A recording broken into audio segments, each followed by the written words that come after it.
Bonjour à toutes et à tous.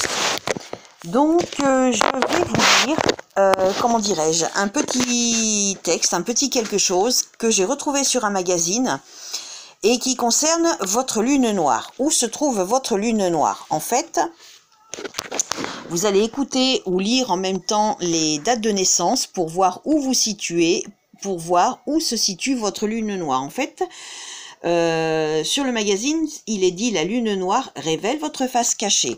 Alors, comme les autres signes que j'ai fait avant, je vais lire les dates de naissance. Si vous êtes né entre telle date et telle date, ça vous correspond. Et enfin, normalement, hein, si ça vous correspond pas, si ça ne vous parle pas, j'en suis désolée. Si je me suis décidée à vous partager ça, c'est parce que en relisant ce qui est noté dessus, je m'y retrouve en grosso modo à 80-85%, et idem pour mon compagnon, alors qu'on a 4 ans de naissance, 4 ans pardon, 4 ans d'écart. Donc on n'a pas du tout la même lune noire dans le même signe, et pourtant je m'y retrouve, et pour lui aussi, à 80-85%. Donc, je vais faire comme les autres signes, je vais vous lire les dates de naissance, et puis en espérant que vous puissiez arriver à vous y retrouver. Si c'est pas le cas, je suis navrée. Je fais que lire ce qui est sur le magazine. Je veux vous en faire partager parce que je trouve que c'est finalement pas mal, c'est assez pertinent, et ça révèle pas mal de choses. Donc voilà. Alors, la lune noire vous concerne, la lune noire en Gémeaux, pardon, vous concerne si vous êtes né entre le 25 mars 1924 et 17 décembre 1924. Si vous êtes né entre le 27 janvier 1933 et le 22 octobre 1933. Né entre le 7 octobre 1950 et le 2 juillet 1951.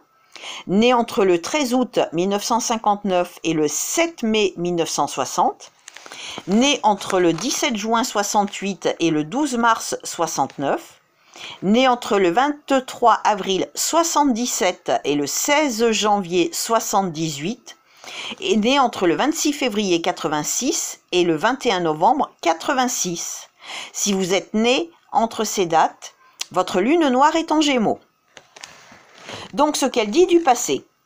Vous avez fait le pitre pour être aimé et joué la comédie en vous adaptant au groupe comme à toutes les situations.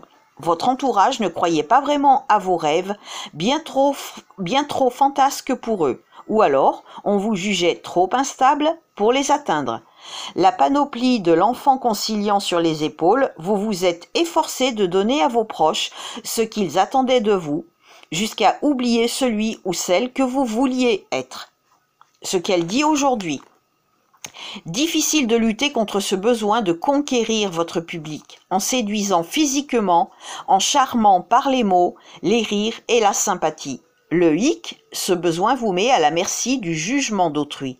Vous laissez croire que la critique n'est pas grave, avant d'aller pleurer en cachette. En amour aussi, le jeu du chat et de la souris vous joue des tours. Et le conseil pour avancer: à vouloir brouiller les pistes, vous finissez par vous disperser. Pris au piège à vos propres manœuvres, troquez la manipulation contre l'authenticité en acceptant de ne pas faire l'unanimité. Devant le miroir, vous aurez la satisfaction de ne pas tricher, ni avec votre conscience, ni avec votre entourage, et ne lisez plus les critiques. Donc je vous relis le conseil pour avancer. À vouloir brouiller les pistes, vous finissez par vous disperser, pris au piège de vos propres manœuvres. Troquez la manipulation contre l'authenticité en acceptant de ne pas faire l'unanimité. Devant le miroir, vous aurez la satisfaction de ne pas tricher, ni avec votre conscience, ni avec votre entourage, et ne lisez plus les critiques. Voilà, j'espère que ça a pu vous aider. Je voulais vous faire partager ça si des fois vous êtes un petit peu en difficulté ces temps-ci, si votre lune noire est en train de vous jouer des tours. Voilà, je voulais vous faire partager ça, surtout quand on lit le conseil pour avancer, bah, finalement c'est plutôt pertinent. Voilà, j'espère que ça va vous aider et que ça va vous parler, et si ça ne vous parle pas, j'en suis navrée. Je voulais vous le faire partager quand même parce que voilà, moi je m'y retrouve à 80-85%, idem pour mon compagnon alors qu'on a 4 ans d'écart. Donc j'espère que ça vous parlera à vous aussi et que ça vous aidera. Belle fin de journée, au revoir.